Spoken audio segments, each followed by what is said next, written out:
ఈరోజు ముందుగా కొన్ని ఆసక్తికరమైన వీడియోలు చూద్దాం. చూసిన తర్వాత అలాగే వార్తలు కూడా తెలుసుకుని చర్చలు పెడదాం. 2 సంవత్సరం అంటే వైఎస్ఆర్సీపీ ప్రభుత్వ హయాంలో 21,000 నుంచి 27,000 రూపాయలు పలికిన పంట ఈరోజు కేవలం 10-11,000 రూపాయలు కూడా కొనే నాథుడు లేడు.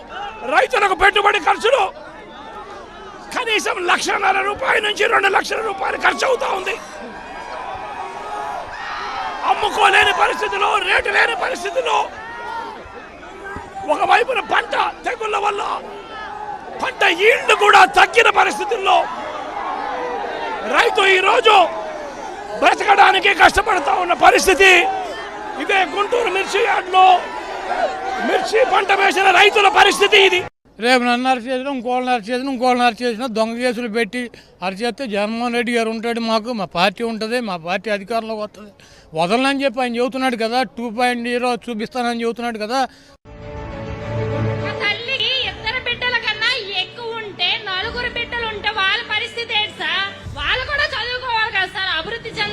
ఉద్యోగం చేయాలి కదా, కుటుంబాన్ని పోషించాలి కదా.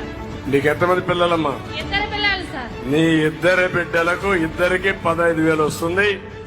ఎవరైనా 3 బిడ్డలుండే తల్లి ఉంటే ఆ తల్లికి కూడా 3కి వస్తుంది. 4 ఉంటే 4కి వస్తుంది. 4 ఉంటే 60,000 ఇస్తాం.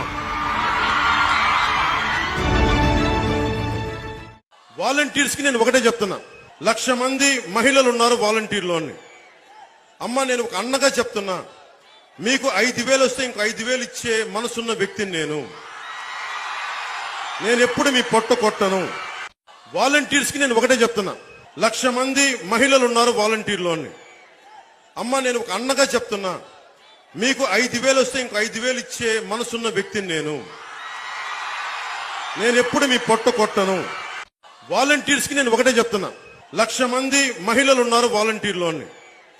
అమ్మ, నేను ఒక అన్నగా చెప్తున్నా, మీకు 5,000 వస్తే ఇంకో 5,000 ఇచ్చే మనసున్న వ్యక్తిని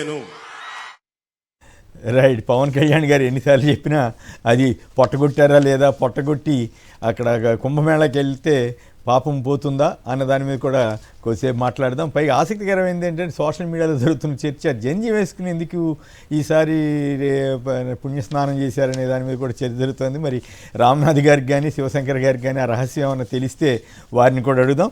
రామ్నాథ్ గారు చెప్పండి, కేసీఆర్ చూసిన తర్వాత పవన్ కళ్యాణ్ జంజి రహస్యం కానీ చెబుతారు, కానీ కేసీఆర్ గారు మా వ్యాఖ్యలు మీరు గమనించే ఉంటారు. ఆయన చాలా గట్టిగా చెబుతున్నారు, ఎన్డీఏ రూపంలో చంద్రబాబు తెలంగాణకి మళ్ళీ వచ్చే అవకాశం ఉంది అని అంటున్నారు. పైగా ప్రజలకి నచ్చి రాలేదు కాంగ్రెసు, అలాగే ఇప్పుడు కాంగ్రెస్కి అధికారం అచ్చి రాలేదని కూడా అంటున్నారు. సంక్షిప్తంగా దాని మీద కూడా మీ అభిప్రాయం చెప్పండి. కొమ్మినేని గారు, మీకు శివశంకర్ గారికి నమస్కారం. కేసీఆర్ గారు నిన్న ప్రసంగం చూస్తే పార్టీ విస్తృత స్థాయి సమావేశంలో మళ్ళీ ఆయన ఒక విధంగా సెంటిమెంట్ ద్వారా మళ్ళీ పుంజుకోవడానికి ప్రయత్నం చేస్తున్నారా? కేసీఆర్ గారు చేసిన మొదటి పొరపాటు, చాలా రోజుల క్రితమే చేసిన పొరపాటు ఏంటంటే అసలు టీఆర్ఎస్ ను బీఆర్ఎస్ గా మార్చుకోవడం. అక్కడి నుండి కొద్దిగా డివేట్ అయ్యారు తెలంగాణ దాని నుంచి అన్న ఒక అభిప్రాయం కూడా కలిగింది. చెప్తున్నారు నిన్న కేసీఆర్ గారు ఎన్డీఏ రూపంలో చంద్రబాబు రాబోతున్నారు అని చెప్పారు. దాంతో పాటు గ్రాఫ్ పడిపోయింది కాంగ్రెస్ పార్టీది, ఎప్పుడు ఉప ఎన్నికలు ఇప్పుడు ఫిరాయించిన వాళ్ళ మీద రేటు పడుతుంది, ఎన్నికలు వచ్చినా మనం గ్యారంటీ గెలుస్తామని అంటున్నారు. అయితే కేసీఆర్ గారి వ్యాఖ్యలు కొద్ది వరకు నిజమే. అక్కడ తెలంగాణలో కాంగ్రెస్ పార్టీ పరిస్థితి అయితే అంత ఆశాజనకంగా ఉన్నట్టు కూడా కనిపించడం లేదు. పైగా ఈ ఫిరాయింపుదారుల మీద వేటు పడి ఎన్నికలు వస్తే తప్పనిసరిగా అది కాంగ్రెస్ పార్టీకి పెద్ద సవాల్ అవుతుంది. ఎందుకంటే ఎలాంటి కారణాలు లేకుండా జస్ట్ సరదాగా అధికారం కోసం ఫిరాయించినప్పుడు ప్రజలు ఎలా రియాక్ట్ అవుతారు అన్నది చూడాలి మరి అక్కడ. దాంతోపాటు అయితే ఓవరాల్ గా చూస్తే కేసీఆర్ గారు తెలంగాణ సెంటిమెంట్ ను మళ్ళీ భుజాన్ని ఎత్తుకునేందుకు ప్రయత్నం చేస్తూ ఉన్నారా? నదీ జలాల వివాదాన్ని ప్రస్తావించారు. ఆయన ఇంకా ఒక అడుగు ముందుకు వేసి ఇది భారత ప్రభుత్వానికి స్వాతంత్రం వచ్చినప్పుడు దేశానికి మనకు రాలేదు, కానీ భారత ప్రభుత్వ సైన్యం ఆర్మీ వచ్చి ఆక్రమించుకుంది అని కూడా మాట్లాడారు. 20 నుంచి 30,000 మంది చనిపోయారు. వాళ్ళలో కొంతమంది మాత్రమే రజాకారులు ఉన్నప్పటికీ మిగిలిన వాళ్ళు కమ్యూనిస్టులు, సామాన్యులు కూడా ఉన్నారు, గొప్ప గొప్ప వాళ్ళు కూడా మరణించారని కూడా మాట్లాడారు. అంటే దీని అంతా చూస్తూ ఉంటే కేసీఆర్ గారు మళ్ళీ ఒక తెలంగాణ సెంటిమెంట్ ను భుజాన వేసుకుని మళ్ళీ మొదటి నుండి మొదలు పెడుతున్నారా అన్న అభిప్రాయం మీద కలుగుతుంది. అయితే ఒకటి మాత్రం చెప్పాలి, అక్కడ ఏపీలో కావచ్చు, తెలంగాణలో కావచ్చు, దాదాపు ఒకే ప్రభుత్వాలకు సంబంధించి ఒకే పోలికలు కనపడుతూ ఉన్నాయి. అక్కడ ఇక్కడ కూడా ఒక విధంగా కేసీఆర్ ప్రభుత్వాన్ని 10 ఏళ్ళు ఉండేసరికి ఆ వ్యతిరేకత, సహజమైన వ్యతిరేకత ఓడిపోయి ఉండొచ్చు, కానీ అక్కడ ప్రజల్లో కూడా ఒక పునరాలోచన అయితే నడుస్తోంది. రేవంత్ రెడ్డి కంటే కేసీఆర్ ప్రభుత్వం బెటరా అన్న ఒక ఆలోచన అయితే నడుస్తున్న మాట వాస్తవమే.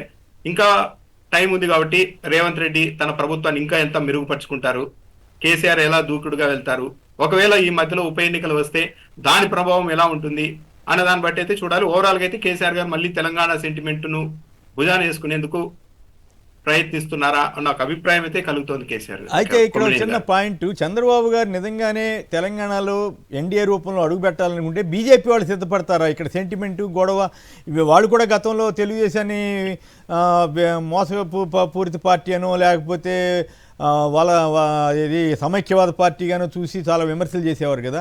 బీజేపీ ఇక్కడ పొత్తు పెట్టుకోకుండా ఉంటుందా, పెట్టుకునే అవకాశం ఉంటుందా ఎన్డీఏ రూపంలో? అయితే కొమ్మినేని గారు చంద్రబాబు నాయుడు గారితో పొత్తు పెట్టుకొని తెలంగాణలో కాంగ్రెస్ పార్టీ తనను తాను దహనం చేసుకుంది 2018లో. అది చూసిన తర్వాత ఇప్పుడు బీజేపీ చంద్రబాబు నాయుడిని ముందు పెడుతుంది అని అయితే అనుకోవడానికి లేదు. పైగా కేసీఆర్ గారు ఆ మాట అంటున్నారు అంటే చంద్రబాబు నాయుడిని చూపెడితే తెలంగాణ ప్రజలు హడలి పడతారు, మనకి అది ప్లస్ అవుతుంది అని మాట్లాడుతున్నారు. కాబట్టి బీజేపీ వాళ్ళు అంత అమాయకంగా చంద్రబాబు నాయుడు గారిని తెలుగుదేశం పార్టీని ముందు పెట్టి అక్కడ వెళ్తారని అయితే నేనైతే అనుకోవడం లేదు. ఆయన గతంలో పవన్ కళ్యాణ్ తో మద్దతు తీసుకునేందుకు కూడా బీజేపీ వాళ్ళు తెలంగాణలో చాలా ఆలోచన చేశారు. దానివల్ల వాళ్ళకేం ప్రత్యేకంగా కలిసి రాలేదు. పార్లమెంట్ ఎలక్షన్స్ లో వదిలేసినట్టున్నారు కదా, ఇక్కడ ఏం పెట్టుకున్నట్లేరు కదా. అంటే పార్లమెంట్ లో మంచి పర్ఫార్మెన్స్ ఇచ్చారు కదా వాళ్ళు ఇచ్చారు. జనసేనతో అసెంబ్లీలో పెట్టుకున్నారు కానీ పార్లమెంట్కి వచ్చేసరికి ప్రత్యేకంగా వాళ్ళకి మద్దతు ఒప్పందాలు తిరిగినట్లు 1-2 సభల్లో పాల్గొన్నట్టున్నారు కదా. తెలంగాణలో పవన్ కళ్యాణ్ గారితో పొత్తు పెట్టుకుంటే వచ్చే లాభము లేదు, నష్టము లేదు. కానీ చంద్రబాబు నాయుడు గారితో ఏ పార్టీ పొత్తు పెట్టుకున్నా తెలంగాణలో భారీ నష్టాన్ని అయితే చవి చూసేందుకైతే అవకాశం ఉంటుంది. ఆ విషయాన్ని గుర్తుపెట్టుకొని కేసీఆర్ గారు మళ్ళీ చంద్రబాబు నాయుడు వస్తున్నాడు ఎన్డీఏ రూపంలో అంటున్నారు, కానీ బీజేపీ వాళ్ళు ఆ తప్పు చేస్తారని అయితే నేను అనుకోవడం లేదు కొమ్మినేని గారు. రైట్, ఇక మనం పవన్ కళ్యాణ్ గారి ఇష్యూలోకి వెళదాం. పవన్ కళ్యాణ్ గారు మరి పాపం చేసినట్లా పుణ్యం చేసినట్లా, వాళ్ళ కడుపు కొట్టినట్లా మొన్న లోకేష్ గారిని చూసాం, ఆయన ఇక్కడ రెడ్ బుక్ ఇక్కడ చేస్తూ అక్కడికి వెళ్ళేమో స్నానం చేశారు. ఇప్పుడు పవన్ కళ్యాణ్ గారు అదే రకంగా పొట్టగొట్టినందుకు ఆ పాపం కడుగు వేసుకునేందుకు వెళ్ళారా? అబద్ధాలు ఆడుతున్నారు, అనేక అబద్ధాలు ఆడినందుకు వాటన్నింటినీ శుద్ధి చేసుకోవడానికి వెళ్ళినారా? జంజం ఎందుకు వేసుకున్నారనే దాని మీద ఆసక్తికరమైన చర్చలు జరుగుతూ ఉన్నాయి. నిజంగా చిత్తశుద్ధితోటి చేస్తే తప్పులేదు, కానీ చిత్తశుద్ధి లేని శివ పూజలేలు అన్నట్లుగా వీళ్ళంతా ఏం నిజంగానే భక్తితోటి చేస్తున్నారా ఏమిటి? దీని మీద ఒకసారి మళ్ళీ వీడియో చూసిన తర్వాత శివశంకర్ గారితో మాట్లాడదాం. నేను ఒకటే చెప్తున్నా, 1,00,000 మంది మహిళలు ఉన్నారు వాలంటీర్లోని. అమ్మ నేను ఒక అన్నగా చెప్తున్నా, మీకు 5,000 వస్తే ఇంకో 5,000 ఇచ్చే మనసున్న వ్యక్తిని నేను ఎప్పుడు మీ పొట్ట కొట్టను. రైట్, శివశంకర్ గారు చెప్పండి. పొట్టగొట్టను అనేది చాలా పెద్ద పదం కదా, మరి ఇప్పుడు కొట్టనట్లా ఇట్లాంటి పాపాలన్నీ పోతాయా గంగలో స్నానం చేస్తే? లేదు అలాగే జంజి ఎందుకు వేసుకున్నాడని దాని మీద మీరేమైనా చెప్తారా? సోషల్ మీడియాలో తిరుగుతుంది కాబట్టి నేను అడిగాను తప్ప, నాకు ఆయన వేసుకున్నా పర్వాలేదు వేసుకోకపోయినా పర్వాలేదు, నా వరకు అయితే పెద్ద అసలు అటువంటి వాటిని పట్టించుకోను కాబట్టి సరదాగా అడుగుతున్నా అంతే. ఒకటి సార్, ఆయన చేసినటువంటి పాపాలకు పరిహారంగా వెళ్ళి ఆ యొక్క గంగా నదిలో స్నానం ఆడితే ఏమన్నా పాపాలు పోతాయనేటువంటి వెళ్ళినటువంటి విధంగా మనం చూడాలి. ఎందుకంటే 1 కాదు 2 కాదు, ఒక సుగాలి ప్రీతి కేసు ఎంత డ్రామాలు ఆడారు, ఎంత రాజకీయం చేశారు. ఆ సుగాలి ప్రీతి కేసు నిజంగా జగన్మోహన్ రెడ్డి గారు చేసినా కూడాను 8 లక్షలు, ఒక 5 ఎకరాల పొలము, 500 సెంట్లు వాళ్ళకి ఇల్లు ఇచ్చేసి వాళ్ళ నాన్నకు ఉద్యోగం ఇచ్చినా కూడాను ఆ కుటుంబాన్ని అడ్డు పెట్టుకొని సుగాలి ప్రీతి అనేసి వర్రుతలోగిన వ్యక్తి ఈ రోజు సిబిఐకి మేము రాస్తే విచారణ చేయమని, ఈ రోజు మేము చేయలేమన్నా కూడా ఎక్కడ ఒక స్టేట్మెంట్ లేదు. ఒక సుగాలి ప్రీతి అనేటువంటి మొదలు పెడితే వాలంటీర్లు మీరు ఇందాక చూపించినట్టు వాలంటీర్లకు ఒక అండగా మాట ఇస్తున్నాను, 1,00,000 మంది మహిళలు ఉంటారు, 5,000 రూపాయలు పెంచుతాను, 10,000 చేస్తారన్నారు. తర్వాత 33,000 మంది మహిళలందరూ అదృశ్యమయ్యారు. వాళ్ళు ఇదేం చెప్పి ఒక ప్రపంచ గందరగోళం సృష్టించేసేసి ఒక రాజకీయ లబ్ధి పొందారు. తనకు తెలుసు తను ఆడుతున్నది అబద్ధాలు, వికృత క్రీడ ఆడుతున్నాడు, అందులో ఆంధ్రప్రదేశ్ జనాలను పావులుగా వాడుకున్నాడు అని తెలుసు. ఈ రోజు అచీవ్ అయిన తర్వాత ఆ పాపాలన్నీ చేశాను కదా పరిహారంకి కోరుతూ ఈ రోజు స్నానం చేసినట్టుగానే మనం భావించాల్సి వస్తుంది. ఎందుకంటే పొట్ట కుట్టి మీరు అన్నట్టు చాలా పెద్ద పదము.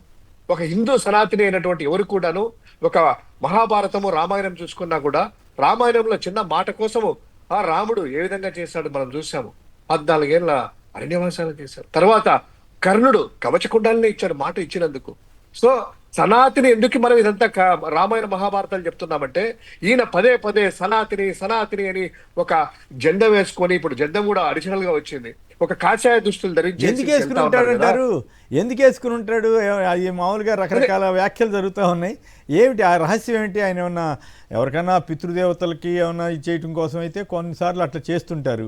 మరి ఆ ఉద్దేశమా, లేకపోతే అసలు ఏమిటి సడన్గా? లేకపోతే ఎవరన్నా చెప్పారా సనాతని అంటే జంజి వేసుకుంటేనే సనాతని అవుతావు, లేకపోతే అవ్వని ఏమని చెప్పారా? లేదా చెప్పిన అబద్ధాలన్నీ జంజితో పోతాయని ఏమన్నా వేసుకుంటారా? అసలు ఏమిటి ఆ రహస్యం అన్నా మీరు చెప్పగలరా?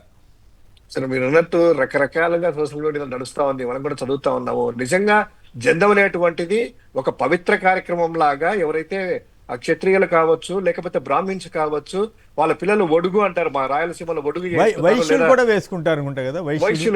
వైశ్యులు గాని వాళ్ళు వేసినప్పుడు ఒక వాళ్ళకు సంబంధించిన సంప్రదాయ ప్రకారము 14 ఏళ్ళు వచ్చిన తర్వాత లేదా వారికి అన్ని కూడా వేసేసి ఒక నియమ నిబద్ధతలు పద్ధతులు పాటించాలి అని వారికి ఉన్నటువంటి జెండం వేసేసి ఉంటారు. మిగతా కులాల్లో నేను మాత్రం చూసింది, ఇక్కడ కులాల ప్రస్తావన ఎందుకంటున్నానంటే వేరే మతంలో కానీ వేరే కులాల్లో కానీ ఇటువంటి జెండాలు వేసుకోవడం అనేటువంటిది మొదటిసారి చూస్తున్నాం.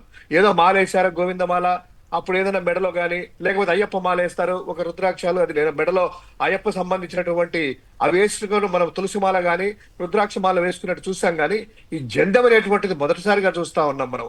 అంటే అంత పవిత్రమైనటువంటిది కార్యక్రమంగా అందరినీ పిలిచి వేద పండితుల మంత్రోచ్చారణతో ఒక పద్ధతిగా చేసేటువంటి ఆ కార్యక్రమం మరి ఆయన సినిమాటిక్ కోసం చేశారా, లేకపోతే కనుక ఆ జెండం చూసావో నేనే అసలు శిశులైన హిందువుడు లేదా సనాతిని అని ప్రజలకు ఏమైనా కలరింగ్ ఇవ్వాలా, ఫోటో షూట్ కోసం వేసారా, లేకపోతే ఇంకొకటి అనేటువంటిది ఆయన క్లారిటీ ఇస్తే బాగుంటుంది. ఎందుకంటే ఇది చాలా పెద్ద విషయం. ఇది ఏదో సినిమా అయితే కనుక ఏదైనా వేసుకోవచ్చు, సినిమాల్లో ఇదైనా వేసుకోవచ్చు, అరగుండు కట్టుకోవచ్చు, ముస్లిం వేసుకోవచ్చు, లేకపోతే క్రిస్టియన్ వేసుకోవచ్చు, వాళ్ళు ఇష్టం వచ్చిన వేసి సినిమా షూటింగ్లు వేసుకొని సినిమాలు తీయొచ్చు. కానీ జెండం వేశాడంటే కనుక చాలా పవిత్రమైనటువంటిది. నాకు తెలుసు రామ్నాథ్ అన్న ఏమన్నా కొంచెం జర్నలిస్ట్ కాబట్టి ఇంకా ఎక్కువ అవగాహనతో ఏమన్నా చెప్పగలరేం, కానీ ఇది కేవలం సినిమాటిక్ కోసమో లేకపోతే కనుక మరోసారి ఆ హిందూ కలరింగ్ ఇచ్చేసేసి హిందువులందరినీ కూడా రాజకీయ ట్రాప్లేకి అబ్బో మా యొక్క దూతయ్య ఆయన యోగి ఆదిత్యనాథ్ తర్వాత చంద్రబాబు గారు వెళ్తారా? చంద్రబాబు గారు ఒక్కడే వెళ్ళినట్లేరు. వాళ్ళలో ప్రధానమైనటువంటి నేతల్లో లోకేష్ గారు వెళ్ళారు, అట్లాగే ఇప్పుడు పవన్ కళ్యాణ్ గారు వెళ్ళారు. మరి చంద్రబాబు గారు వెళ్ళరో తెలియదు. కానీ మరి అప్పుడు గోదావరి పుష్కరాలు అప్పుడైతే వెళ్ళారు కదా, మరి ఇప్పుడు వెళ్ళరో? మరి వెళ్తారు సార్, ఆయన బ్రాండ్ అంబాసిడర్ కదా. ఎందుకంటే సినిమా షూటింగ్లు బట్టి బ్రాండ్ అంబాసిడర్ లక్షలాది మంది జనాలు తీసుకొని వచ్చేసి ఆ ఇంటర్నేషనల్ కెమెరాలు పెట్టించేసి బీబీసీని కూడా పిలిచేసి ఒక్కసారి సినిమా షూటింగ్లకి వెళ్ళి బ్రాండ్ అంబాసిడర్ కాబట్టి అక్కడ కూడా ఏమన్నా సినిమా షూటింగ్ జరుగుతుందని తెలియదు. మరి వెళ్ళాలి మామూలుగా అయితే. Okay, right. రామ్నాథ్ గారు చెప్పండి, ఆ సీక్రెట్ ఏమిటి? ఇప్పుడు నా ప్రశ్న ఏమంటే వాళ్ళు స్నానం చేసినందుకు నాకేం అభ్యంతరం లేదు, వాళ్ళు పవిత్రంగా ఉంటే నాకేం అభ్యంతరం లేదు. కానీ ఇన్ని అబద్ధాలు ఆడి, పచ్చి అబద్ధాలు కదా, పొట్ట కొట్టను అని చెప్పి పొట్ట కొట్టి పైగా అసలు ఎక్కడున్నాయి ఆ వ్యవస్థ ఎక్కడ లేదన్నట్టుగా మాట్లాడి ఇక మిగతా అబద్ధాల సంగతి, అబద్ధాల హామీలన్నీ పక్కన పెడదాం. ఇది ఇంతకంటే ఘోరం ఉండదు కదా. ఇలాంటి వాళ్ళు పుణ్యస్నానాలు చేస్తే మన లొకేషన్ కూడా చూసాం. ఆయన ఓ పక్క రెడ్ బుక్ అంటూ ఇష్టారాజ్యంగా అరాచకాలు జరుగుతూ ఉంటే అవన్నీ పాపాల కింద లెక్క కదా జనసామాన్యంలో. ఆ పాపాలు చేసిన వాళ్ళందరికీ ఇప్పుడు పుణ్యం వచ్చేస్తుందా? ఇట్లా ఇప్పుడు పవన్ కళ్యాణ్ గారు ఓపెన్గా చేసింది మీరు విన్నారు. మరి ఈ జంజింగ్ గొడవ ఏంటి? వీటన్నిటి మీద మీకున్న సమాచారం ఏంటి? మీ విశ్లేషణ ఏమిటి? కొమ్మినేని గారు, కొత్తగా చేరిన స్వామికి నామాలు ఎక్కువ అన్నట్టు పవన్ కళ్యాణ్ గారి వ్యవహార శైలి ఉంది. ఇదంతా ఎందుకు జరుగుతుందంటే కేవలం పాలిటిక్స్. ఆయన భక్తితో కాదు, సనాతన ధర్మాన్ని ఉద్ధరించాలన్నది కాదు. అలా అనుకుంటే ఇంకా అంతకు మించిన అమాయకత్వం ఇంకొకటి ఉండదు. ఇదేంటంటే ఇదేదో చెలికత్తెల పోరాటం లాగా సాగుతోంది. బీజేపీని మెప్పించడం కోసం అటు పవన్ కళ్యాణ్ గారు, ఇటు చంద్రబాబు నాయుడు గారు వీరోచితంగా ఎవరికి తోచిన విధంగా వాళ్ళు ముందుకెళ్తున్నారు. అందులో భాగంగానే మన పవన్ కళ్యాణ్ గారు ఏకంగా ఈ మధ్య అలాంటి బట్టలు వేసుకుంటున్నారు, ఏకంగా జంజం వేసుకొని అక్కడికి వెళ్ళారు. ఇవన్నీ చేసినంత మాత్రాన పాపాలు పోతాయంటే ఎట్లా పోతాయి కొమ్మినేని గారు? ఇప్పుడు పొట్ట కొడతాం, నీకు 5,000 కాదు 10,000 ఇస్తామన్నది ఒక ఎత్తు అయితే, అదే వాలంటీర్లను వాళ్ళంతా ఏదో మహిళల్ని అక్రమ రవాణా చేసే ఏజెంట్ల లాగా ప్రచారం చేశారు పవన్ కళ్యాణ్ గారు. తిరుమల లడ్డూలో, అయోధ్యకు తీసుకెళ్లిన లడ్డూలో కూడా జంతువులకు కలిపి పంపించారు అన్నారు. సనాతన ధర్మం మీద, భక్తి మీద, భగవంతుడి మీద ఏమాత్రం కాసింత భయము భక్తి ఉన్న వాళ్ళ నోటి నుంచి అలాంటి పదాలు రావు. వీళ్ళకి అవన్నీ ఏమీ లేవు. పవన్ కళ్యాణ్ గారు ఏంటంటే జీవితమే ఒక రంగస్థలం అని నమ్మిన వ్యక్తి ఆయన. ఆయన చూడండి, ఈ రోజు జంజం వేశారు, గతంలో ఏం చెప్పారు? బాప్టిజం తీసుకున్నామని చెప్పారు. నాకు ముస్లిం మతంలో గురించి కూడా ఆయన మాట్లాడారు. అంతకు ముందు బీఫ్ గురించి మాట్లాడినట్టున్నారు కదా. బీఫ్ తిన్నాను నాకు ఇష్టము అంటూ మాట్లాడారు. మా ఇంట్లో వండే వాళ్ళు అన్నారు. మా ఇంట్లో దీపానికి మా నాన్న సిగరెట్ అంటించుకునే వాళ్ళు అని చెప్పారు. ఆయన చెప్పినవన్నీ చూస్తే వీళ్ళు పక్కా నాస్తికులు అనిపిస్తాయి. ఇంతెందుకు కొమ్మినేని గారు 2019 ముందు పూర్తి భిన్నమైన కమ్యూనిస్టులతో మాయావతి గారితో చెగువీరా అని రకరకాల విన్యాసాలు వేసి ఎన్నికల్లో రిజల్ట్ రాగానే 2019లో టీడీపీ ఓడిపోగానే వితిన్ 1 month లో తిరుమల వెళ్లి మళ్ళా కాషాయం ధరించేసి బీజేపీ గూటికి వెళ్ళిపోయారు. రేపు పొద్దున కాంగ్రెస్ పార్టీ మళ్ళీ అధికారంలోకి వస్తుంది కేంద్రంలో అంటే మళ్ళీ ఇది తీసేసి ఇంకో వేషం వేయడానికి కూడా పవన్ కళ్యాణ్ గారు సిద్ధంగా ఉంటారు.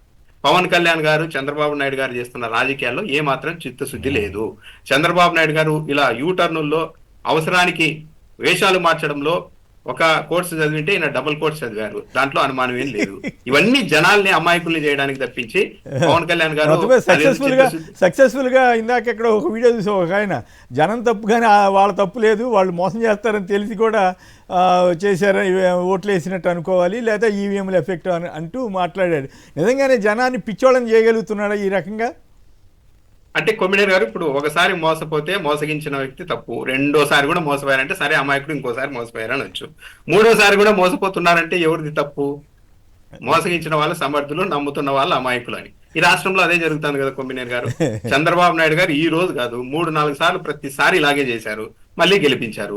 పవన్ కళ్యాణ్ గారు ఇన్ని వేషాలు మారుస్తూనే ఉన్నారు ఆయన పార్టీ పెట్టినప్పటి నుండి. చంద్రబాబు నాయుడు గారి కంటే ఎక్కువ మార్చారు పార్టీలను ఆయన ఒక విధంగా చూస్తే.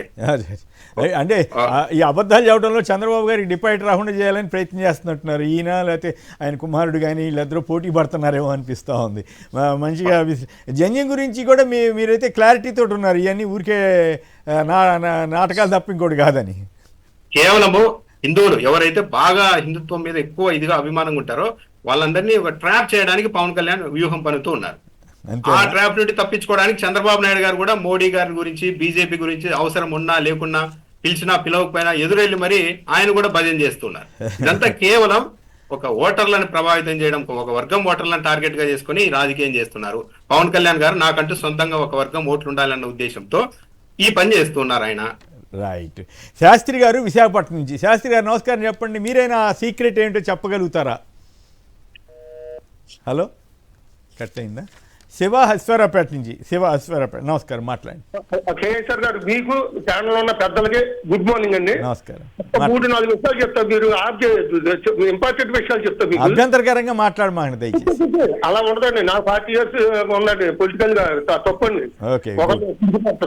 పిఠాపురం వెళ్ళినప్పుడు ఆయన ఇల్లు కట్టుకున్నప్పుడు భార్యను ఎందుకు తీసుకెళ్ళా, ఇవాళ పుణ్యస్థానాలకు ఎందుకు తీసుకెళ్ళాడు అక్కడికి ఆ అమ్మాయిని? అంటే ఏంటంటే మోడీ గారి ప్రాపకం కావాలి. వాళ్ళ అన్నయ్యకి ఇక్కడ ఇంతవరకు మినిస్టర్ పదవి ఇవ్వాల, అక్కడ రాజ్యసభ సభ్యత్వం చిరంజీవి గారికి ఇవ్వాల. మోడీ ఇవన్నీ రాజకీయాలు హత్యలు ఉండవండి, ఆత్మహత్యలే ఉంటాయి. చిరంజీవి గారు వద్దటారా? రేపు రాజ్యసభ ఏమంటాడంటే మోడీ గారు బతిలాడాడు, ఆంధ్రాలో నాకంటే మగవాడు అవ్వలేడు. ఓకే, ఆ గొడవల్లోకి ఎందుకు? ఇప్పుడు ఇంతకీ ఏమిటి పవన్ కళ్యాణ్ గారు వాలంటీర్లకు ఇచ్చిన హామీ ఏంటి, ఇప్పుడు చేస్తున్నది ఏమిటి? ఆ పొట్టగొట్టినట్లా కాదా? ఇప్పుడు పుణ్యస్నానం చేస్తే ఆ పాపం పోతుందా అన్నది నా ప్రశ్న. జంజీవ రహస్యం ఏమన్నా ఉందా అనేది ఒక చర్చ. 1,000,000 మంది ఆడవాళ్ళు ఉన్నారని ఆయనే చెప్పాడు. 1,000,000 మంది ఆడవాళ్ళు ఉన్నారని ఆయనే చెప్పాడు. 1,000,000 మంది ఉసురు తగలదండి ఆయనకి. రైట్. అట్లాంటి పదాలు వద్దులే, అట్లాంటి పదాలు వద్దు. పాపమా పుణ్యమా అన్నంత వరకే మన ఎవరిని వ్యక్తిగతంగా ఏదో అయిపోవాలని కాదు, కానీ కనీసం వాళ్ళలో రియలైజేషన్ రావాలి. మనం అబద్ధాలు చెప్తున్నాం, పాపాలు చేస్తున్నాం, ఇట్లాంటి చేయకుండా ఉండాలనే రియలైజేషనే తప్ప ఆయనకేదో అయిపోవాలని మనం ఎవరూ కోరుకోవాల్సిన అవసరం లేదు మిత్రమా. రైట్. శివశంకర్ గారు, దీని మీద ఆయన చెప్పిన దాని మీద మీరు ఏమైనా స్పందిస్తారా? సార్, ఖచ్చితంగా ఆయన చెప్పినట్లు రకరకాల ఈ వేషాలు కానీ, అదే వాళ్ళ భార్యను కానీ, అదంతా కూడాను ఒక అడుగు ముందుకేసి కొంతమంది అడుగుతా ఉన్నారు. ఈ రోజు ఏమన్నా ఆమె చేత బాప్టిజం తీసుకున్న ఆమె భార్య క్రిస్టియన్ అన్నారు కదా, ఏమన్నా డిక్లరేషన్ ఏమన్నా ఇచ్చారా అని. తర్వాత ఈయన కొంతమంది అడగడం ఏంటంటే, నిజంగా ఒకవేళ అలాంటి పవిత్ర పుణ్యస్థానం వెళ్ళినప్పుడు కానీ, దేవాలయాలకు వెళ్ళినప్పుడు కానీ, తిరుమలకి వెళ్తాం సార్, తిరుమలకి వెళ్ళినప్పుడు పంచె కట్టుకొని వెళ్తాము, మామూలుగా కండువా వేసి బట్టలు తీసేసి అంటే వెళ్తాము నార్మల్ ఒక సంప్రదాయ పద్ధతిలో. బయటకు వచ్చిన తర్వాత నార్మల్ అయిన తర్వాత నార్మల్గా వస్తారు. ఎందుకు? మనం దేవుడి దగ్గర పవిత్రతో భక్తితో ఉన్నామని.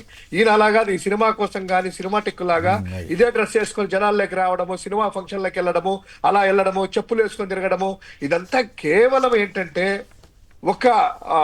ఇది భారతీయ జనతా పార్టీ కలలో పడ్డమా, హిందువులను ఎవరైతే బాగా ఉంటారు కదా, ప్రేమించేటువంటి హిందువుల్ని తన ట్రాప్ లో తిప్పుకొనేసి ఒక ప్రతినిధిగా నేనే ఉండాలి అనడము, ఆ యొక్క ఆ పవిత్రమైనటువంటి ఆ పదాలు ఏదైనా ఉంటాయి కదా, లడ్డు గురించి నిజంగా లడ్డులో ఏదైనా ఉన్నా కూడాను ఆ లడ్డు పవిత్రత దెబ్బతీయకూడదని చెప్పిచ్చేసి ఇంటర్నల్ గా ఏదైనా ఎంక్వైరీ చేయడం కానీ ఏదైనా చేస్తారు కదా, బయటకు వచ్చేసి జరగని దానిని అయోధ్యకు, పవిత్రుడు అయోధ్య అంటే దేశంలో అంతా కూడాను హిందువులు గాని అందరూ కూడా ఎంత పవిత్రంగా చూస్తారంటే తిరుపతి తర్వాత అయోధ్యని, ఆ అయోధ్యకు కూడా పంపించిన లడ్డుల్లో ఉంది. లడ్డులు తిన్నారు, జంతు కొవ్వులు కలిపినటువంటి లడ్డు తిన్నారంటే తిన్నోళ్ళందరూ ఏం ఫీల్ కావాలి సార్? ప్రపంచంలో ఉన్న వాళ్ళందరూ కూడా లక్షలాది మంది తింటారు. మరి ఇప్పుడు ఆ పాపాలన్నీ పోతాయా లేదా అనేది చూడాలి మరి ఇప్పుడు. అదే రైట్. వెంకట్రావు గారు గన్నవరం నుంచి. వెంకట్రావు నమస్కారం, మాట్లాడండి. మీరైనా రహస్యం అని విప్పుతారా? నమస్కారం సార్. నమస్కారం సార్, మాట్లాడండి. సార్ ఈ వారంటీలు చూపించారు సార్, పశు వైద్య శాఖలో కూడా వాళ్ళు కూడా తీసేశారు సార్, పక్కన పెట్టారు వాళ్ళు కూడా. అయ్యో, దృష్టికి వచ్చిందో లేదంటే తెలియదు, దాన్ని కూడా తీశారు. నెక్స్ట్ డోక్రా వాళ్ళు కూడా తీసేస్తారు సార్. డోక్రాలో మున్సిపాలిటీలో పనిచేస్తారు, వాళ్ళు కూడా తీసేస్తారు సార్. అందరికి కాంట్రాక్ట్లకు ఇస్తారు సార్. కాంట్రాక్ట్లకు ఇస్తే ఆయనకి డబ్బులు వస్తాయి. మీరు డైరెక్ట్ చేస్తే ఇంటికి డబ్బులు రాదు కదా, కాంట్రాక్ట్కి ఇస్తే డబ్బులు వస్తాయి ఆయనకి. ఇంకొకటి దీని మీద ఏం చేస్తారంటే పవన్ కళ్యాణ్ గారు చంద్రబాబు దీనికి ఒక కమిటీ చేస్తాం అంటారు. ఆ కమిటీ ఎప్పుడు తెలుస్తారండి? 4 సంవత్సరాల 8 నెలల 22 రోజులు తెలుస్తారు.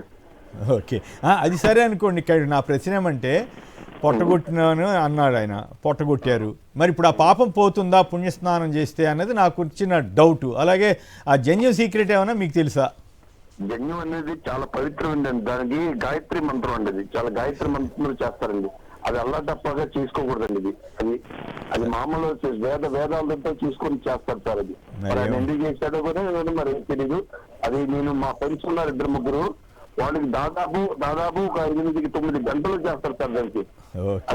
అది పెళ్లి ఉంది. అది గాయత్రి మంత్రం చాలా ఫుల్ పవర్ అండి. అది జన్యు చేసుకున్న వాళ్ళు చాలా జాగ్రత్తగా ఉండాలన్నమాట. ఓకే అండి. మరి సుధాకర్ గారు కాణిపాకం, నమస్కారం, మాట్లాడండి. కుమ్మినేని గారు నమస్కారం. మీకు ప్యానల్లో ఉన్న సభ్యులందరికీ నమస్కారం. జంజం అనేది చాలా పవిత్రమైనది. అగ్నిహోత్రి అంటారు, బ్రాహ్మణులు ధరిస్తారు దాన్ని. అగ్నిహోత్రి అంటే చాలా పవిత్రమైంది జంజం అనేది. అది కాదంటే ఇంకోటి ఎవరంటే, ఇప్పుడు చాలా మంది చెప్తుంటారు బ్రాహ్మణులు కూడా వాళ్ళ ఆచారాన్ని పాటించకపోతే నిత్యాగ్నిహోత్రానికి నీళ్లు వదిలేస్తారు ఆయన అంటారు.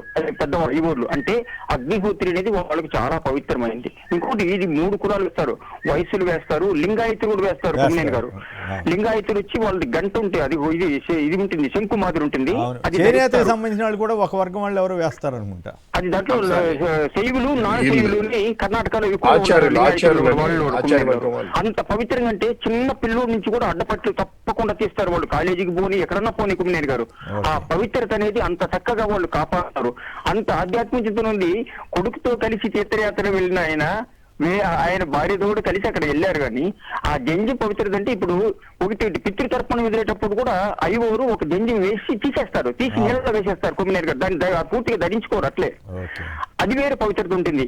కానీ పవన్ కళ్యాణ్ గారు ఎందుకు చేసుకున్నారంటే, ఇప్పుడు మామూలుగా కుంభమేళాకి వెళ్ళారు, కుంభమేళాలో కూడా ఆచారం ఉందో లేదో మనకు తెలియదు, కానీ బ్రాహ్మణులు మటుకు తప్పకుండా వాళ్ళు నిత్యాగ్నిహోత్రాన్ని మారుస్తారంట అక్కడికి. అంటే ఈ పక్క నుంచి ఆ పక్కకు, ఆ పక్క నుంచి ఈ పక్కకి. అది కుమ్మినేని గారు అది ఎవరన్నా ఈ శ్రాద్ధ కర్మలు చేసినప్పుడు జనరల్ గా అట్లాంటి చేస్తుంటారు, చేస్తారు. అది చేసుకుంటుంటారు. ఈయన ఆ జన్యుని ధరించి ఆ కుంభమేళాలో పోయి ఆ నదిలో, గంగా నదిలో మునిగితే అంటే, ఎందుకంటే ఇప్పుడు మహిళల పట్ల నాకు చిత్తశుద్ధి ఉంది, మహిళల పట్ల నాకు శ్రద్ధాభక్తులు ఉంది అని చెప్పిన అతనే ఇంత అరాచకాలు జరుగుతున్నా, ఇంత జరిగిపోతున్నా కానీ ఏ మాత్రం కూడా చలించని పవన్ కళ్యాణ్ గారు కూడా 5,000 ప్రతి మహిళకి ఇస్తారని ఆయన ఈ రోజు ఆ మాట మాట. ఇప్పుడు జగన్మోహన్ రెడ్డి గారు ఒక మాట చెప్తుంటారు, ఒక రాజకీయ నాయకుడు మాట ఇస్తే ఆ మాట పై నిలబడాలి అని. కానీ ఈ నాయకులు చంద్రబాబు గారు కానీ పవన్ కళ్యాణ్ గారు నిలబెడుతున్నారు. కుమ్మినేని గారు ఇంకొకటి, కుమ్మినేని గారు నిన్న ముఖ్యమైన విషయం మిర్చి యాడ్ చెప్తున్నారు కదా కుమ్మినేని గారు, రైతుల పట్ల చిత్తశుద్ధి ఉంటే ఇప్పుడు చంద్రబాబు గారు ఇన్ని రోజులుగా అక్కడే ఉన్నారు. దూరంగా ఉన్నా పర్వాలేదు, కొంచెం దూరంలోనే ఉండి కూడా నిన్న 2-3 రైతులు చెప్పారు కుమ్మినేని గారు, అక్కడ వాళ్ళు ఇంటికి వెళ్ళాలంటే భయం వేసి ఇంటికి వెళ్ళాలా, అక్కడ మిర్చి యాడికనే చచ్చిపోవాలా. అయ్యో వద్దులే, అట్లాంటివి జరగకూడదు. ఎందుకంటే కుమ్మినేని గారు నాకు తెలిసి కూడా ఇక్కడ మాకు చిత్తూరు పక్క కూడా చూస్తుంటాం, మిరపకాయల రేటు ఎంత దారుణంగా ఉందంటే 350 రూపాయలు 400 రూపాయలు కేజీ కుమ్మినేని గారు చిత్తూరులో కేజీ. అక్కడ ఆ లెక్క తీసుకుంటే 30,000 పలకాలి క్వింటాలు. ఇప్పుడు ఎంత పలుకుతుంది కుమ్మినేని గారు? అది ఏమాత్రం ఇప్పుడు దాన్ని చూస్తున్నారు. ఇప్పుడు ఈసారి 80 నుంచి 90% మామిడి తోట పంటలు వచ్చింది చిత్తూరు జిల్లాలో కుమ్మనేరు గారు. చిత్తూరు జిల్లా మామిడి తోట రైతులు బతుకు ఎట్లా ఉంటుంది, వీళ్ళేమైపోతారు అనేది మటుకు ఇప్పుడు సులువైపోయింది. ఎందుకంటే జగన్మోహన్ రెడ్డి గారు ఉంటే రైతులకు ఒక పట్టు ధైర్యం ఉండేది కుమ్మనేరు గారు. అదే చంద్రబాబు గారు వస్తే ఏ రైతు ధైర్యంగా ముందుకెళ్ళలేడు, ఏ పని ముందుకు చేయలేకపోతాడు. ఎందుకు చేయలేకపోతా అంటే ధరల స్థిరీకరణ అనేది ఎప్పుడు చంద్రబాబు గారు పాటించారు. రైతుల పట్ల అతనికి సిద్ధశుద్ధి అనేది మటుకు ఏమాత్రం ఉండదని మటుకు. ధన్యవాదాలండి. రామకృష్ణ గారు నరసాపురం నుంచి. రామకృష్ణ గారు నమస్కారం, మాట్లాడండి. సార్ నమస్తే అండి. నమస్తే, చెప్పండి, మాట్లాడండి. ప్యాన్ లో ఉన్నటువంటి ప్యానలిస్టులకి కూడా నా నమస్కారాలు తెలియజేస్తున్నాను. మాట్లాడండి. నమస్తే అండి. మీరు మన పవన్ కళ్యాణ్ గారు ఈ పుణ్య స్నానాలకు వెళ్లి చక్కగా ఆచరిస్తూ ఉన్నారు కదండి. కానీ వాస్తవానికి పవన్ కళ్యాణ్ గారు మనసు మంచిదేనండి. కాదంటే వారి చుట్టూ ఉన్నటువంటి వాతావరణాన్ని బట్టి కొంచెం ఆయన అలాగా మారిపోవడం జరిగింది తప్ప, లేకపోతే ఆయన చాలా వ్యక్తిగతంగా మంచి వ్యక్తే. మంచి వ్యక్తి అయితే నా ప్రశ్న ఏమంటే, పొట్టగొట్టారా లేదా? పొట్టగొట్టినందుకు నేను తప్పు చేశానని చంపలేసుకున్న తర్వాత పుణ్యస్నానం చేస్తే ఓకే, నాకు సంతోషం. ఆయన నిజాయితీగా ఉన్నట్టు లెక్క. అనేక విషయాల్లో అబద్ధాలు ఆడుతున్నాడు అనేది నా బాధ. ఆయన అబద్ధాలు ఆడకుండా మీ స్నానాలు చేస్తే ఎస్ మంచివాడలే, ఏదో 1-6 అబద్ధం అంటే ఏదో ప్రాణ విత్త మాన ఇప్పుడు అబద్ధం ఆడొచ్చు అని చెప్పారు తప్ప ప్రతిదానికి అబద్ధాలు ఆడుతున్నారు కదా. మరి అబద్ధాలు ఆడే వ్యక్తిని మంచి వ్యక్తిని ఎట్లా అనుకోవాలి మా బోటి వాళ్ళం? అలాగనే అండి, మీరు అన్నది వాస్తవే. కానీ మంచి వ్యక్తి అని చెప్పేసినంటే ఆ చుట్టూ ఉన్నటువంటి వాతావరణాన్ని బట్టి పాపం ఆయన ఇంక రిలీజ్ అవలేకపోతున్నారు తప్ప అంతకంటే ఇంకా చాలా వ్యక్తిగత. కానీ అంటే జన్యం మీద ఒక మాట అండి, వారు చేసినటువంటిది ఇప్పుడు చేస్తున్నటువంటి పనికి కారణం ఏంటంటే ఒక మాట వేమన్ గారు అంటారండి. ఏంటంటే ఆ వేమన్ గారు అన్నటువంటి మాటల్లో చూస్తే పుణ్యస్నానానికి వెళ్లి జన్యాలు వేసుకున్నటువంటి వారిని గురించి మాట్లాడుతూ, తాడు మెడన వేసి తనకు సూత్రత్వం బొను పోయినడు వెళ్ళ బుద్ధిలేమి మదిని నిలువగా తాడు మరివన్నీ తెచ్చిన విశ్వదాభిరామ వినురవేన. అంటే మాట అనేది మధ్యలో ఉండాలి తప్ప జన్యువులు ఏముంటుంది సార్? జన్యం ఏమి ఉంటదండి. వేరే ఆచార్య బ్రాహ్మణులకి అయితే వారికి ఏదో ఆచరిస్తుంటారు, కానీ నీతిగా ఉండాలనుకున్నటువంటి వారికి మాట ముఖ్యమైంది సార్. ఏదేమైనా ఒకటి, మీ అభిప్రాయాలు బాగున్నాయి, మీరు పద్ధతిగా మాట్లాడారు. అందులోనూ నాకు ఇట్లా వేమన శతకాలు ఇట్లాంటివన్నీ చెప్పగలిగే వాళ్ళంటే నాకు చాలా ఇష్టం. మిమ్మల్ని అభినందిస్తున్నాను. రామ్నాథ్ గారు చెప్పండి, ఆయన మంచివాడే కానీ చుట్టుపక్కల వాతావరణం కారణం అంటున్నాడు మా రామకృష్ణ గారు. అంటే ఇప్పుడు కుమ్మనేని గారు, పవన్ కళ్యాణ్ గారు ఏం చాలా చిన్నపిల్లారు కాదు. ఎవరితో కలిస్తే ఏం జరుగుతుంది అన్న దాని మీద రాష్ట్ర చరిత్రే చెబుతుంది. హెచ్చరించే వాళ్ళు చాలా మంది ఉన్నారు. కాబట్టి నేను ఎవరితోనో చేరి నేను మంచివాడిని, నేను చెడిపోయాను అంటే అది చెల్లదు. పైగా సనాతన ధర్మాన్ని ఉద్ధరిస్తాను అని ప్రచారం విపరీతంగా చేస్తూ ఉన్నారు. ఒక విధంగా ఇతర మతస్థుల మీద ద్వేషాన్ని పెంచేలాగా కూడా అప్పుడప్పుడు పవన్ కళ్యాణ్ గారి ప్రసంగాలు ఉంటున్నాయి. కానీ ఎప్పుడైనా కానీ మన పిల్లలకు ఎక్కువ సహజంగా మతం కావచ్చు, కులం కావచ్చు, ఎక్కువ తండ్రి వైపు నుండి వస్తుంది. పవన్ కళ్యాణ్ గారు తిరుమలకు తన కుమార్తెను తీసుకెళ్లి వెళ్ళారు. అది అభ్యంతరం కాదు, అక్కడ ఆయన చేసింది కూడా తప్పేం కాదు. కానీ కుమార్తె చేత కూడా డిక్లరేషన్ ఇప్పించారు. యాక్చువల్లీ అడగలేదు ఎవరు కూడా, డైరెక్ట్ వెళ్ళి ఉంటే మైనర్ కాబట్టి ఏ ఉండేది కాదు. కానీ డిక్లరేషన్ కూడా ఇప్పించారు. మరి సొంత ఇంటిలో కూడా సనాతన ధర్మాన్ని పరిరక్షించలేని, తన చుట్టూ ఉన్న వాళ్ళని ఆ విధంగా ప్రభావితం చేయలేని పవన్ కళ్యాణ్ గారు మరి ఏమో నిజంగానే చుట్టూ ఉన్న వాళ్ళు ఏం చెప్తే దాన్ని చూసి ప్రభావితం అవుతున్నారో ఏమో. మరి అయితే ఇవన్నీ ఏం కాదు పవన్ కళ్యాణ్ గారు, ఆయన అంత అమాయకుడు కానే కాదు పవన్ కళ్యాణ్ గారు. ఇది లెక్కన చెప్పిన అయితే మళ్ళీ at the same time Vemana శతకం కూడా చెప్పాడు కదా. ఆయన మొత్తం క్లారిటీ ఉన్నాయి కొమ్మినేని గారు. పవన్ కళ్యాణ్ గారికి ప్రతి చర్య మీద, ఆయన చేస్తున్న ప్రతి చర్య మీద క్లారిటీ ఉంది. ఆయనకు సలహాలు ఇచ్చే వాళ్ళు ఉన్నారు. ఇవన్నీ ఏంటంటే ఒక వర్గం ఓటర్లని ప్రభావితం చేసి తన వైపు ప్రస్తుతానికి రాబట్టుకోవడానికి, ఈ రోజు పరిస్థితిని బట్టి. అది కూడా రేపు ప్రొద్దున మారితే ఈ జంజం తీసేసి అన్ని తీసేసి ఇంకో వేషం కూడా వేస్తారు, దాంట్లో అనుమానం ఏం లేదు. ఇదంతా కేవలం పొలిటికల్ కోసమే. మామూలుగా లోకేష్ గారు వెళ్ళారు, ఆయన కనీసం బనీని కూడా తీయలేదు, డైరెక్ట్ అలాగే మునిగారు. పవన్ కళ్యాణ్ గారు మాత్రం అన్ని ఉప్పేసి మరీ జంజం కనపడేలాగా స్నానం చేశారు. అది కూడా తప్పు పట్టాల్సింది ఏం కాదు. ఇవన్నీ ఏంటంటే జస్ట్ షో చేస్తూ ఉన్నారు. ఏపీ నుండి చాలా మంది లీడర్లు వెళ్ళారు, ఇవంతా షో. పవన్ కళ్యాణ్ గారి విషయంలో అదంతా షోనే, దాంట్లో అనుమానం ఏం లేదు. ఆయన మాటలు, ఆయన హావభావాలు, ఆయన వేస్తున్న డ్రెస్సులు ఇవన్నీ కూడా కేవలం రాజకీయ ఎజెండాలో భాగంగానే జరుగుతున్నాయి. ఎందుకు ఈ మాట చెప్పాల్సి వస్తుందంటే ఆయన గత చరిత్ర అలా ఉంది. చెగుబీరా, కమ్యూనిస్టులు, మాయావతి వీళ్ళందరితో తిరిగి బీజేపీ వాళ్ళే ఈ దేశాన్ని నాశనం చేస్తూ ఉన్నారు. ఎన్నికలు వచ్చే సమయంలో మళ్ళా పాకిస్తాన్ తో యుద్ధం వస్తుందని నాకు కేంద్రంలోని కొందరు చెప్పారు అని చెప్పారంటే బీజేపీ గెలవడం కోసం ఈ దేశంలో యుద్ధాలు కూడా తెస్తుంది అని చెప్పిన వ్యక్తి ఎన్నికలు అయిపోగానే ఆ పార్టీలో వైపు చేరిపోయారు. కాబట్టి ఇలాంటి నాయకుడి చిత్తశుద్ధిని మనం ఎంతవరకు పరిగణలోకి తీసుకుంటాం? ఆయన అమాయకుడు కాదు, అమాయకులైన ప్రజల్ని మభ్య పెట్టడానికి వేస్తున్న వేషాలు మాత్రమే ఇవి. రైట్. రామకృష్ణ గారు, మీరు వినే ఉంటారు, రామ్నాథ్ గారు చాలా క్లారిటీగా మీ అభిప్రాయంతో విభేదించారు. మంచి అంటే మంచిగా ఉండాలి తప్ప మంచిగా నటించకూడదు అన్నది రామ్నాథ్ గారి అభిప్రాయం. డేవిడ్ రాజు గారు, దెందులూరా? హలో, ఎక్కడి నుంచి అండి డేవిడ్ గారు? దెందులూరు. నమస్కారం, మాట్లాడండి. ప్లీజ్, మీరేమంటారు? పవన్ కళ్యాణ్ గారు వేషాలు వేయటం కరెక్ట్ సార్, అది కరెక్ట్ కాదు. కరెక్ట్ కాదా? ఒకటి కరెక్ట్ కాదు సార్. సినిమాలో వేషాలు వేసినట్టు రాజకీయాల్లో కూడా వేషాలు వేస్తున్నారు సార్, అది మాత్రం చాలా తప్పు. అదే ఇప్పుడు పొట్టగొట్టను అన్నారు, ఇప్పుడు వాళ్ళు పొట్టగొట్టారా లేదా? పొట్టగొట్టితే అది పాపమా కాదా? ఇప్పుడు పుణ్యస్నానం చేస్తే పాపం పోతుందా అన్నది మాబోటి సామాన్యులకు వస్తున్నటువంటి సందేహం. లేదు సార్, పుణ్యస్నానం చేస్తే పాపాలు పోతాయి అనుకుని చెప్పేసి అంటున్నారు కానీ. ఏమంటారు? హలో, పుణ్యస్నానం చేస్తే పాపాలు పోతాయి అని చెప్పేసి ఆయన వచ్చారు కానీ భ్రమతో వచ్చారు సార్. ఆయన అక్కడికి భ్రమతో వచ్చారు. Okay, right. ఇంకో విషయం సార్, మీకు చెప్పవలసిన విషయం ఏంటంటే, ప్లీజ్, మీరు ప్రతిసారి ప్రజలు మోసం చేశారు అని చెప్తున్నారు సార్. ఎవరు? నేను చెప్పట్లేదు, కొంతమంది అభిప్రాయం చెప్తున్నారు. ప్రజలు కాదు సార్ మోసం చేసింది. పెద్ద పెద్ద నాయకులు, బాగా చదువుకున్న జడ్జీలు గాని, మామూలుగా బాగా చదువుకున్న ఎన్నికల కమిషనర్లు గాని, ఈసీలు గాని, వీళ్ళు సార్ మోసం చేసింది. ప్రజలైతే కాదు సార్ మోసం చేసింది. ఈవీఎంల ఎఫెక్ట్ అంటారు. రైట్. వెదురుకుప్పం నుంచి గిరిబాబు గారు, వెదురుకుప్పం. నమస్కారం, మాట్లాడండి. చిత్తూరు జిల్లా అనుకుంటా కదా? నమస్కారం, మాట్లాడండి. ఇప్పుడు ఈ జగన్ గవర్నమెంట్ లో మిర్చి రేటు ఎంత ఉంది సార్? ఇప్పుడు చంద్రబాబు నాయుడికి జనవరి 1 నుంచే డల్ అయిపోయింది కదా, అప్పుడే తెలిసిపోతుంది కదా కేంద్రానికి, అప్పుడే రాసింటే సరిపోతుంది కదా. పాయింట్ చెప్పారు మిత్రమా.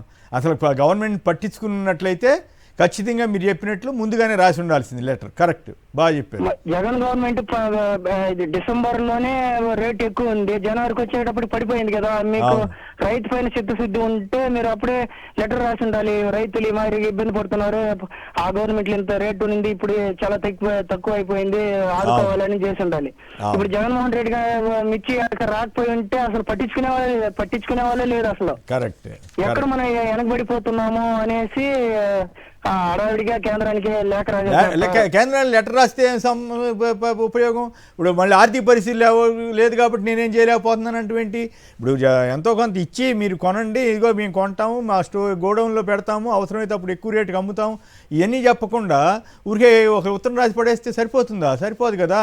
కనీసం 3-4 వేల కోట్లు ఖర్చు పెట్టలేని పరిస్థితి ఆంధ్రప్రదేశ్లో ఉందంటే మరి ఇన్ని హామీలు, ఇన్ని వేల హామీలు ఎట్లా ఇచ్చాడు, ఇన్ని వందల హామీలు? అదంతా బోగస్ సార్. జనాల్ని ఇప్పుడు మా రాయలసీమ అతనే కదా చంద్రబాబు నాయుడు, ఇక్కడ పల్లెటూరు మైండ్ సెట్ ఎట్టుంటుంది, దాన్ని ప్రతి వర్గాన్ని అసలు మీకు ఫ్రీగా బాటిల్ ఇస్తామనేసి వాళ్ళ దగ్గర ఓట్లు వేయించుకున్నాడు, బస్సులో ఫ్రీగా పంపిస్తామనేసి వాళ్ళ దగ్గర ఓట్లు వేయించుకున్నాడు. ప్రతిదీ మోసమే, ప్రతి పథకం మోసమే. మరి ప్రజలు అర్థం చేసుకుంటున్నారా ఇప్పుడు మోసమా కాదా అన్న దాని మీద? అట్లా పచ్చిగా తిడుతున్నారు సార్ మా విలేజ్ లో. మీరు తిట్టమాండి దయచేసి, మనకేం అవసరం లేదు. ఇంకొక పాయింట్ సార్, ఇప్పుడు ఇంకొక పాయింట్ అంటే దళారీలు ఏమైనా వీళ్ళు రేటు ఇచ్చేస్తున్నారు అనేది దాన్ని సమీక్ష చేయాలా. వైసీపీ నాయకుల పైన ఎవరి పైన కేసు పెట్టాలి, దీనిగా చూసేది. అవును, రెడ్ బుక్ అని అదే. ఇప్పుడు జగన్ గారి మీద కూడా కేసు పెట్టారంట. అది ఆయన వెళ్ళి రైతులకి మేలు చేద్దామని వెళ్తే ఈ కేసుల పైన ఉండే ఫోకస్ ప్రజల పైన ఏం లేదు సార్. వాళ్ళు మామూలుగా ఓట్లేసి గెలిచింటే కదా సార్ ప్రజల పైన వాళ్ళకి ప్రేమ ఉంటుంది. ఏమేమితో ఇది చేసిన వాళ్ళకి అసలు చాలా దరిద్రంగా ఉండదు సార్ ఎక్కడికి పోయినా. ఏం చేద్దాం. రైట్. ఇక పవన్ కళ్యాణ్ గారిది పక్కన పెట్టి ఒకసారి బ్రేక్ కూడా తీసుకోవాలి. రామ్నాథ్ గారు చెప్పండి, హైకోర్టు వ్యాఖ్యలు ఏంటి? కర్నూలు బెంచ్ మీద, మీరు రాయలసీమ వారే కదా, మీ ఇద్దరు కూడా ప్రాంతం వారే కదా, ఇప్పుడు తాజా పరిస్థితి చూస్తే మీకేమనిపిస్తోంది? బెంచ్ అన్న వస్తుందా రాదా? అంటే చంద్రబాబు నాయుడు గతాన్ని చూస్తే రాదు అన్న నిశ్చయంతో చాలా మంది ఉన్నారు కుమ్మనే గారు. ఈరోజు హైకోర్టు చెప్పిన వ్యాఖ్యలు ఏంటంటే, ముఖ్యమంత్రి తీసుకున్న నిర్ణయంతో మాకు సంబంధం లేదు, న్యాయశాఖ వాళ్ళు ఒక లెటర్ రాశారు మీ అభిప్రాయం చెప్పమని, మేము న్యాయమూర్తితో కమిటీ వేశాం, కమిటీ నిర్ణయం ఏముంటుందో దాన్ని బట్టి నిర్ణయం ఉంటుంది, సీఎం ఏదో చెప్పారు, ప్రభుత్వం ఏదో నిర్ణయం తీసుకుందని మేము ఎట్టి పరిస్థితుల్లోనూ ప్రభావితానికి గురికాము, కమిటీ రిపోర్ట్ రానియండి అన్నారు. ఇప్పుడు కమిటీ రిపోర్ట్ వచ్చిన తర్వాత చంద్రబాబు నాయుడు గారి ప్రభుత్వ వైఖరి ఏంటి అన్నది తెలుస్తుంది. ఒక విధంగా ఈ కేసులు వేసిన వాళ్ళలో కూడా వేయించే వాళ్ళు కూడా వెనుక తెలుగుదేశం పార్టీ ఉంది, వేయించబోతోంది అన్న ఒక అభిప్రాయం కూడా ఉంది. ఒకవైపు ఏమో బెంచ్ ఇస్తామంటూనే మళ్ళీ కేసులు వేయించడం అన్నది నడుస్తుంది. ఒకవేళ న్యాయమూర్తుల కమిటీ అక్కడ బెంచ్ ఏర్పాటు చేయొచ్చు అని చెప్తే వెంటనే ఈ రాష్ట్ర ప్రభుత్వం ఎలా స్పందిస్తుంది అన్నది ఒకటి చూడాలి. ఒకవేళ కమిటీ రిపోర్ట్ అవసరం లేదు అని అన్నప్పుడు చంద్రబాబు నాయుడు ప్రభుత్వం ఎలా ఉంటుందన్న దాన్ని బట్టి ఒక క్లారిటీ వస్తుంది. ఎందుకంటే హైకోర్టు చెప్పింది కాబట్టి ఇక మేమేం చేయలేకపోతున్నాం అంటే మాత్రం అది పచ్చి మోసం. హైకోర్టు చెప్పవచ్చు, కానీ హైకోర్టు చెప్పిన తర్వాత కూడా ఒక నిర్ణయాన్ని ముందుకు తీసుకెళ్లేందుకు ఈ దేశంలో పార్లమెంట్ ఉంది, కేంద్ర ప్రభుత్వం ఉంది, రాష్ట్ర ప్రభుత్వం ఉంది. వీళ్ళందరూ కలుసుకొని కన్విన్స్ చేయడానికి అవకాశాలు చాలా మార్గాలు ఉంటాయి. అలా కాకుండా హైకోర్టు న్యాయమూర్తుల కమిటీ వద్దనింది కాబట్టి ఇంకా మేమేం చేయలేమంటే మాత్రం అది ఒక పచ్చి మోసం కిందికే వస్తుంది. ఎందుకంటే ఆ తర్వాత కూడా ప్రభుత్వం నిలబడి మళ్ళా తన వాదన వినిపించి హైకోర్టులకైనా వెళ్ళి వీలైతే కేంద్ర ప్రభుత్వాన్ని ఒప్పించి హైకోర్టు బెంచ్ అయితే ఏర్పాటు చేయాల్సిన అవసరం ఉంది. 3 నెలలు వాయిదా వేశారు కమిటీ రిపోర్ట్ కోసం. కాబట్టి కమిటీ రిపోర్ట్ వచ్చిన తర్వాత ఏంటి క్లారిటీ అన్నది ఆ రోజే తెలిసిపోతుంది. కోర్టులో ఏం చెప్తుంది రాష్ట్ర ప్రభుత్వం, లేదు ఇది వీలు కాదు మా రాజకీయ నిర్ణయం కాబట్టి అమలు చేయాల్సిందే అని చెప్తే అప్పుడు కొద్దిమేర చిత్తశుద్ధి ఉంది అని నమ్మచ్చు. అలా కాకుండా వదిలేశారంటే మాత్రం లోపల ఏదో ఉద్దేశంతో ఇదంతా నడిపారు. శివశంకర్ గారు సంక్షిప్తంగా మీరు కూడా మాట్లాడితే బ్రేక్ తీసుకోవాలి, తర్వాత మిర్చి రైతులు దాని మీద. ఈ కూటమి ప్రభుత్వానికి ఎక్కడ చిత్తశుద్ధి ఉంది సార్? చంద్రబాబు కావచ్చు, వీళ్ళకి కావచ్చు, రాయలసీమ మీద చిత్తశుద్ధే లేదు. లేదా బీజేపీ వాళ్ళు రాయలసీమ డిక్లరేషన్ అనేసి అనేసి చేసుకుని అందరూ కూడా పెద్ద పెద్ద నాయకులే కూర్చున్నారు కదా, రాయలసీమకు హైకోర్టు తీసుకొని వస్తాము కర్నూలుకని.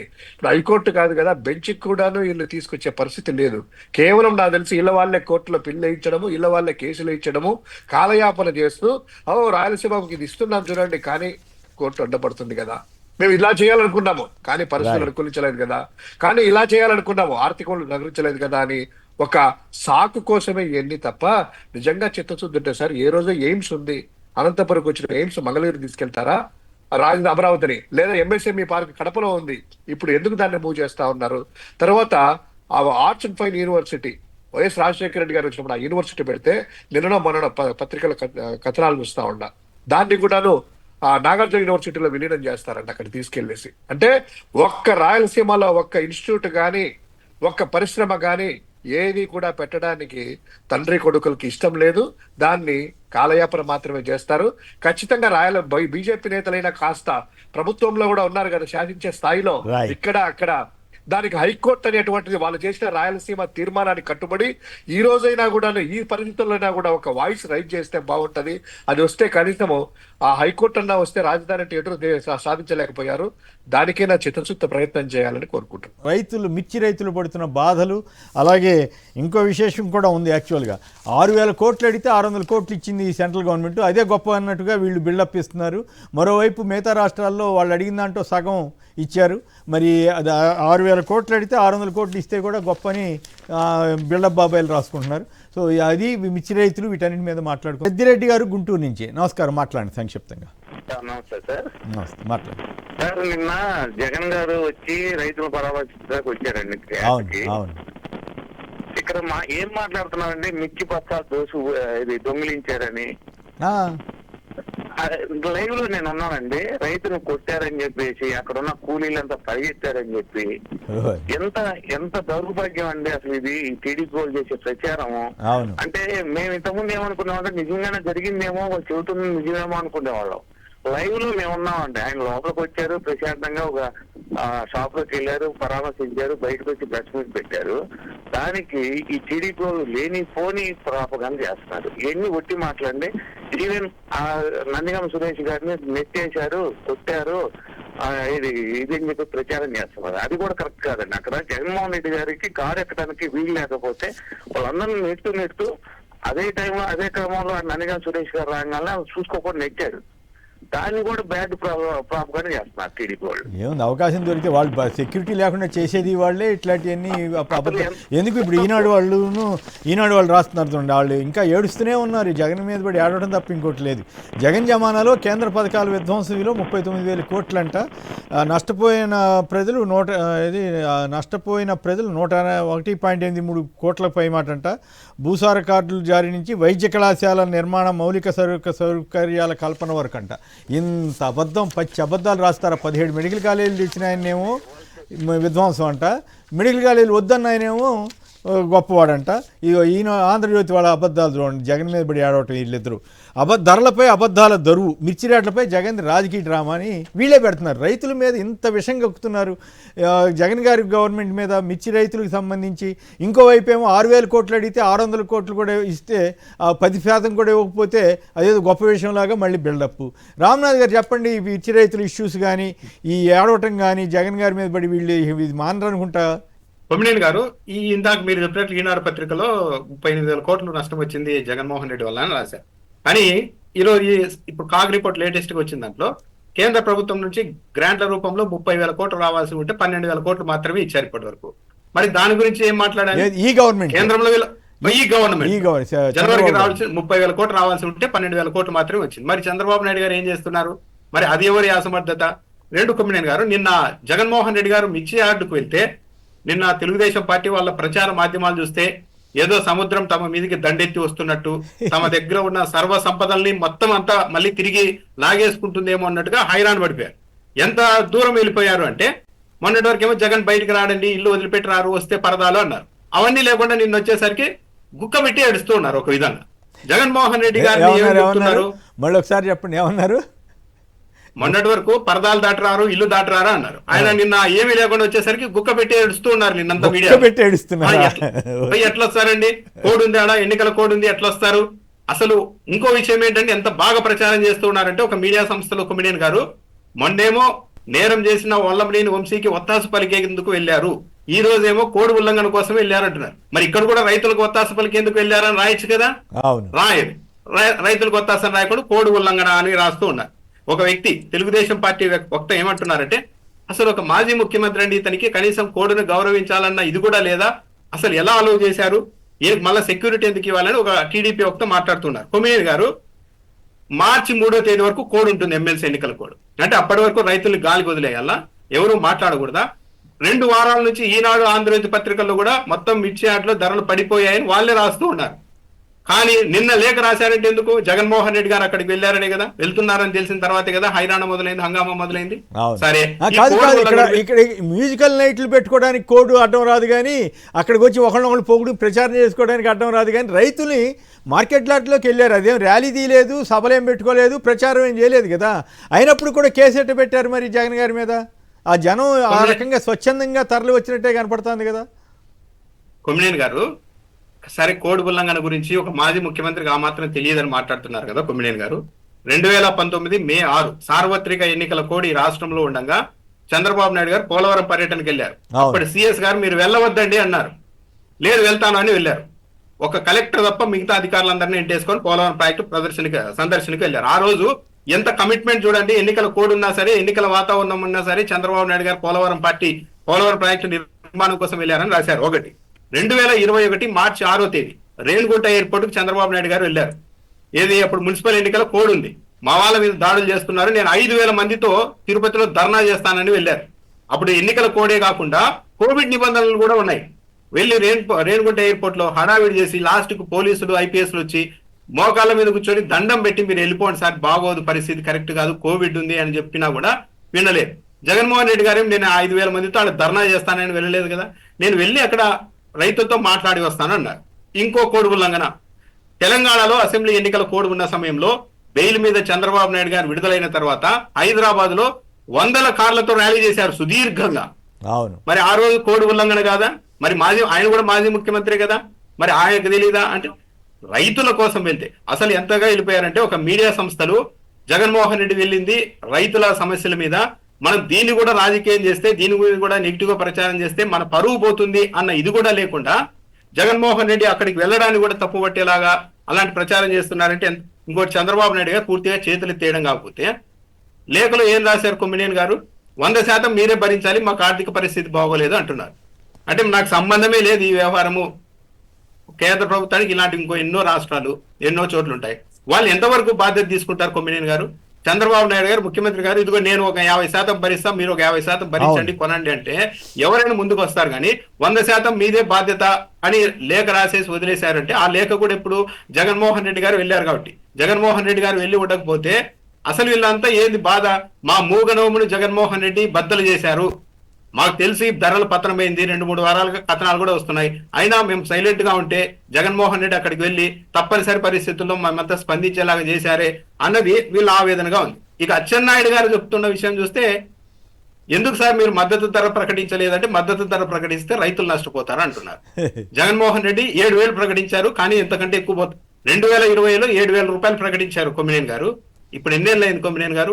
పైగా ఈ కొద్దేళ్లలోనే సాగు ఖర్చు విపరీతంగా పెరిగింది. మిర్చికి సంబంధించి రెగ్యులర్ గా 3 రోజులకోసారి 2 రోజులకోసారి మందులు కొడుతూనే ఉండాలి. దానికి చాలా ఖర్చు పెరిగిపోయింది. మేము ఇంకో విషయం చెప్తున్నారు, ఎందుకు మీరు ఇప్పుడైనా సరే మీరు ఎంత చెప్తారో మద్దతు ధర చెప్పండి అంటే, లేదు త్వరలో చైనాలో డిమాండ్ పెరుగుతుంది, ధరలు విపరీతంగా పెరుగుతాయి, మేము కింద ఇప్పుడు కనీసం మద్దతు ధర ప్రకటిస్తే రైతులే నష్టపోతారని అచ్చెన్నాయుడు గారు చెప్తున్నారు. అంటే చైనాలో డిమాండ్ పెరిగే వరకు ఇక్కడ మిర్చి అమ్ముకోవద్దని చెప్తున్నారా? సరే, చైనాలో డిమాండ్ పెరుగుతుందని ప్రభుత్వానికి అంత నమ్మకం ఉంటే మీరే కొనుగోలు చేసి మొత్తం గోడౌన్లలో పెట్టండి. ప్రస్తుతానికి వ్యాపారుల బారిన రైతులు ఎందుకు వదిలేస్తున్నారు కొమ్మినేని గారు? వీళ్ళు ఒక మంత్రి చెప్తున్నారు డిమాండ్ పెరుగుతుంది, రేట్లు పెరుగుతాయి, చైనా వాళ్ళు వస్తారని చెప్తున్నారు. మరి అలాంటప్పుడు ఈ రోజు రైతులు ఎక్కడికి పడితే అక్కడికి అమ్మేసుకొని నష్టపోతూ ఉంటే వీళ్ళు అడ్డుకోవాలి కదా. అంటే సరుకు మొత్తం వ్యాపారుల చేతికి వెళ్ళిన తర్వాత అప్పుడు చైనా వాళ్ళకి ఎక్కువ రేటుకి అమ్ముదాం అనుకుంటున్నారా మంత్రి గారు? ఇంతకంటే బాధ్యత రాహిత్యం ఏమైనా ఉంటుందా కొమ్మినేని గారు ఇదంతా చూస్తూ ఉంటే? పైగా నిన్న సెక్యూరిటీ విషయంలో అంటే వీళ్ళంతా ఏంటంటే ఎవరు ఏమి మాట్లాడకూడదు, ఎవరి పక్షాన. ఒక్క జగన్మోహన్ రెడ్డి నిన్న రైతుల దగ్గరికి వెళ్ళారు కాబట్టే ఈ చర్చ నడిచింది, లేకుంటే ఈ చర్చ ఉండేది కాదు. మిర్చి రైతులు 5,000 రూపాయలకి క్వింటా అమ్ముకొని వెళ్ళిపోయినా కూడా మాట్లాడేవాడే ఉండేవాడు కాదు. జగన్మోహన్ రెడ్డి వెళ్ళిన తర్వాతనే రైతుల్లో ఒక ఆనందం వచ్చింది. ఇక మా కోసం ఏదో ఒక ప్రయత్నాలు అయితే జరుగుతాయి, ఈ ఇష్యూని బయటికి ఎక్స్పోజ్ చేశారు అన్న ఒక ధైర్యం అయితే రైతుల్లో వచ్చింది. కాబట్టి ప్రభుత్వం ఇప్పటికైనా చిత్తశుద్ధితో మీరేం చేస్తారో చెప్పాలి. కేంద్ర ప్రభుత్వం చేయాలి, చైనా వాడు వచ్చుకుంటాడు, ఈ మాటలు కాదు. రైతుల్ని వ్యాపారులకు వదిలేయవద్దండి. జగన్మోహన్ రెడ్డి గతంలో ఇలాంటి పరిస్థితి వచ్చినప్పుడు రాష్ట్ర ప్రభుత్వాన్ని నేరుగా అధికారులను దింపి పోటీతత్వం పెంచి పెంచారు. మీరు కూడా ఆ పని చేయాలి. రైట్. శివశంకర్ గారు, వీళ్ళు చూడండి, బిల్డప్ బాబాయ్, ఏడుపులు బాబాయ్ అనాలేమో, బిల్డప్ కాదు. ధరలపై అబద్ధాల దరువు అంట, రాజకీయ డ్రామా అంట. ఆంధ్రజ్యోతి వాళ్ళు రోజు అబద్ధాలు రాస్తున్నారు. ఇటువంటి రైతుల ఇష్యూలో కూడా ఇట్లా అబద్ధాలు రాయటువంటి దరిద్రం కాకపోతే? ఒకటి సార్, ఇప్పుడు ఆ ఎల్లో మీడియా గురించి ఎంత నీచంగా వాళ్ళ బిహేవియర్ వాళ్ళ ఉందంటే, ఆ డిబేట్లలో కూడా ఒకడేమో జెండా పీకేస్తారంట, అంటే దీని గురించి చర్చ పెట్టి, ఒకరేమో టిక్కిలు తీసుకెళ్లారంట, ఏది ఆ మిర్చి దొంగతనాలు తీసుకెళ్లారంట, ఒకడేమో చెప్తాడు వీళ్ళు జగన్ సెక్యూరిటీ వైఎస్ఆర్సీపీ కార్యకర్తలు కొట్టిందంట, ఒకడేమో దళితులకి జగన్మోహన్ రెడ్డి గారి గౌరవం మీద అంట, ఏది ఆ సురేష్ గారి గురించి అఫీషియల్ వెబ్సైట్ లో తెలుగుదేశం పార్టీ పెడుతుంది, సర్కిల్ వేసేసి ఆయన సురేష్ గారు ఏదో కార్ దగ్గరికి వెళ్తాంటే సెక్యూరిటీ వాళ్ళు తోస్తున్నారంట, దళితులకి ఇదే అని.